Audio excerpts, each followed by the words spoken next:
Essentiel, l'interview sur Radio Classique et Public Sénat. Bonjour, bienvenue à vous. Bonjour Mickaël et bonjour Michel Sapin. Merci d'être avec nous sur nos deux antennes, Radio Classique donc et Public Sénat. Soyez francs, le dernier sondage, est-ce qu'il ne crée pas quelques, je dis pas quelques remous, mais en tout cas quelques réflexions à l'intérieur du Parti Socialiste et de l'équipe de François Hollande, car non seulement Nicolas Sarkozy progresse au premier tour, mais l'écart se resserre au second. Qui aurait pensé, ou qui aurait pu penser que les sondages, mon éco-sondage, resterait à 59% au deuxième tour pour François Hollande. Mais là, c'est 53-47 ce matin. Voilà, 54, 55. On est toujours à des niveaux extrêmement élevés, anormalement élevés, à une période comme celle-ci par rapport à la date à laquelle le choix des Français va s'exprimer, et alors que le candidat de la droite est le président sortant. Donc nous sommes toujours dans une situation extrêmement anormale pour la droite. À partir de là, la meilleure... Pas au premier tour, Michel Sapin.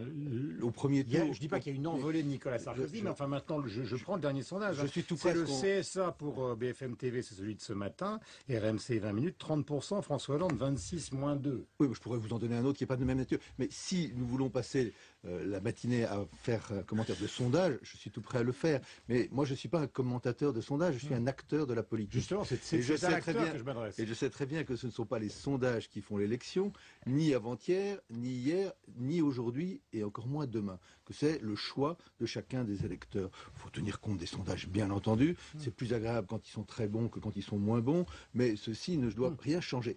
Quelle est la ligne de force de François Hollande? La ligne de force de François Hollande, c'est qu'il ne sort pas un projet en dernière minute, qu'il ne cherche pas à gagner une élection présidentielle en l'espace de 15 jours, c'est qu'il est parti de très loin, avec la construction d'une personnalité, la construction d'un projet, avec la force et la ténacité de la personnalité et du projet, et c'est ça qui fait un président de la République. Mais justement, il a dit hier en meeting qu'il voulait garder le cap, et c'est exactement le contraire, on l'évoquait avec Guillaume Tabar, de la stratégie du président. Il considère que cette idée qu'on part de très très loin, justement, c'est peut-être...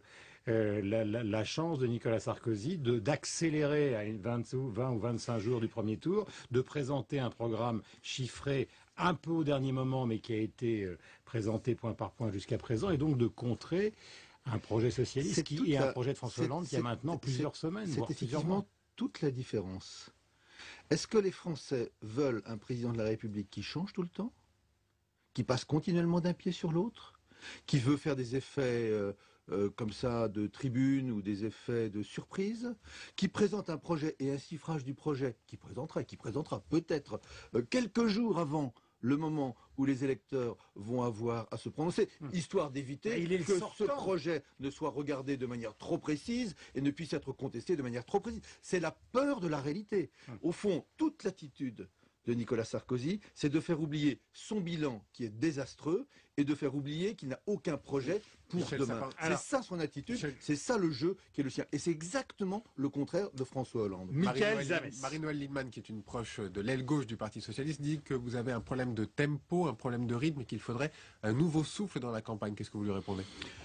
C'est pas une question de souffle, c'est une question de cohérence et de continuité. Veut-on un président de la République qui change tout le temps, qui passe d'un pied à l'autre, qui est dans l'improvisation, qui serait, paraît-il, dans le feu d'artifice? J'ai l'impression qu'il y a beaucoup de fusées rouges, bleues ou jaunes qui retombent avant même d'être parties. Ou veut-on un président de la République qui a construit depuis longtemps et qui fera dans la durée? Vous savez, la force tranquille, ça veut dire quelque chose, et c'est ça qui permet et de gagner et de transformer la France. Vous n'avez pas l'impression de rester sur la défensive en ce moment? Mais rester sur sa ligne, rester sur sa cohérence, tracer son sillon, avancer, c'est pas du tout la même chose que alors on donne un petit coup de souffle, un petit coup d'accélérateur. Vous savez, moi je préfère des gens qui roulent droit par rapport à ceux qui font des embardées. Un coup à droite, un coup à gauche, au bout du compte, ils finissent par se retrouver dans le fossé. Vous êtes chargé justement, vous faites partie de ceux qui sont chargés du programme de François Hollande. La grande question qui se pose, c'est de savoir s'il va continuer à décliner ce qu'il a déjà proposé, ou est-ce qu'il va reprendre la stratégie d'il y a maintenant 3 semaines, 1 mois, qui consiste à faire de nouvelles propositions, type les 75%, parce que ça avait joué un rôle dans cette campagne. Je sais que vous auriez envie. Non, mais moi, je n'ai aucune envie. Je vous pose la les question. uns et les autres. Quand vous rentrez, vous sortez de ce studio, est-ce que vous allez le voir, lui, est-ce qu'on devrait faire d'autres Vous auriez envie de pouvoir, chaque jour, dire tiens, voici une nouvelle proposition. De manière à pouvoir le lendemain. C'est normal que je vous pose la question. Mais je comprends tout à fait. Mais, et pouvoir le lendemain dire tiens, j'ai oublié la proposition de la journée précédente. Ça, c'est la manière de Nicolas Sarkozy. Il a fait, il y a pas très longtemps, une proposition extrêmement compliquée où, paraît-il, chacun devait gagner 1 000 € par mois. On s'est aperçu au bout du compte que si ça pouvait rapporter au maximum 30 €, ça serait dans le meilleur des cas et que pour d'autres Français, ils perdraient. Qui se souvient de cette proposition? Elle a été oubliée parce qu'elle a été effacée par la proposition suivante. C'est pas ça un homme d'État. Un homme d'État, c'est quelqu'un qui a les idées claires. Un homme d'État, c'est quelqu'un qui avance. Un homme d'État, c'est pas quelqu'un qui change continuellement, qui chaque jour fait une proposition. Un homme d'État comme François Hollande, c'est quelqu'un qui, je le répète, part de loin pour aller loin, et c'est ça. Donc si on vous entend bien, il n'y aura pas d'autres propositions dans les 3 semaines qui viennent. Est-ce que vous connaissez, est-ce que vous êtes capable, vous-même qui êtes un observateur attentif et un lecteur attentif, de décliner les 60 propositions de François Hollande qui sont dans ce petit opuscule de 41 pages? C'est un peu long, 60. Donc je pense que déjà, en rappelant, en revenant, en éclairant, en précisant les propositions qui sont dedans, qui sont chiffrées, qui peuvent être discutées. C'est ça la démocratie. Il y a un projet, il y a des chiffrages qui peuvent être discutés. Ils sont là pour cela. C'est pas donc en allant ailleurs que François Hollande pourra démontrer combien il est cohérent avec lui-même et combien la continuité lui donne de la force. Vous allez co-signer, enfin va sortir bientôt un livre que vous co-signez avec Jean Arthuis, qui a été ministre des Finances comme vous et qui est dans le camp de François Bayrou. On sait que François Bayrou, justement, est en train de réfléchir à l'évolution du contrat de travail, par exemple. Alors vous allez me dire, c'est peut-être encore une autre proposition qu'il faut rejeter, mais est-ce que vous êtes, vous, favorable à l'idée qu'on pourrait, à gauche ou dans une alliance avec le centre, changer le contrat de travail? Il parle d'un CDI flexible. Alors, merci beaucoup de citer ce livre d'entretien qui montre à la fois qu'on peut avoir des analyses convergentes sur la situation de la France, qu'on peut avoir des analyses convergentes sur les responsabilités de Nicolas Sarkozy dans la situation désastreuse de la France et ne pas avoir les mêmes propositions pour demain, puisque ce livre fait clairement apparaître qu'il y a des propositions différentes sur le rôle de l'État, sur la mondialisation et la place de la mondialisation, ou sur, par exemple, la TVA sociale, dont Jean Arthuis est un des meilleurs défenseurs. Sur la question du contrat, aujourd'hui, la question qui est posée, c'est pas comment on rend le contrat de travail plus difficile à vivre pour les salariés.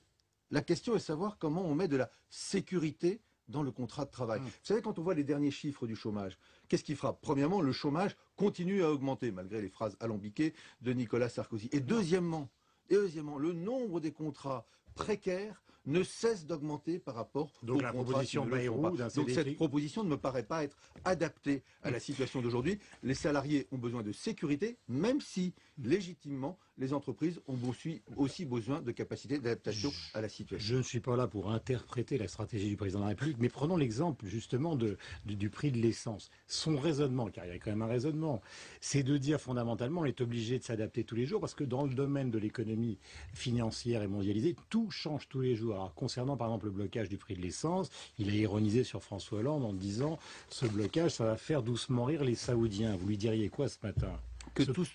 Que l'augmentation du prix de l'essence, ça ne fait pas rire les Français.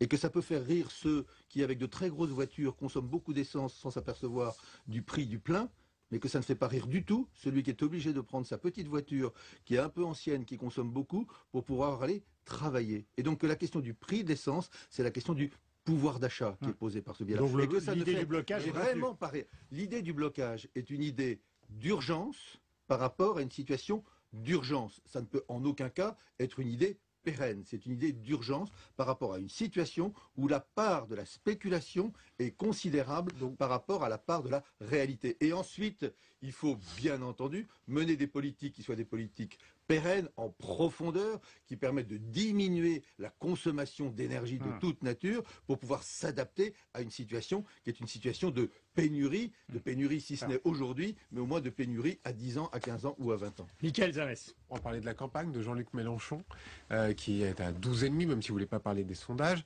Michel Sapin, est-ce que vous avez un problème avec Jean-Luc Mélenchon? Soyons francs, là aussi. Alors, pour ce qui me concerne, je n'ai aucun problème particulier avec Jean-Luc Mélenchon. Peut-être pas personnel, mais en tout cas politique. Je n'ai aucun problème de personnel, et politiquement, après, chacun regardera les projets des uns et des autres. D'ailleurs, ce serait intéressant que chacun aussi se détermine par rapport aux projets eux-mêmes, et pas simplement par rapport à la sonorité de la voix, ou par rapport à la couleur du discours.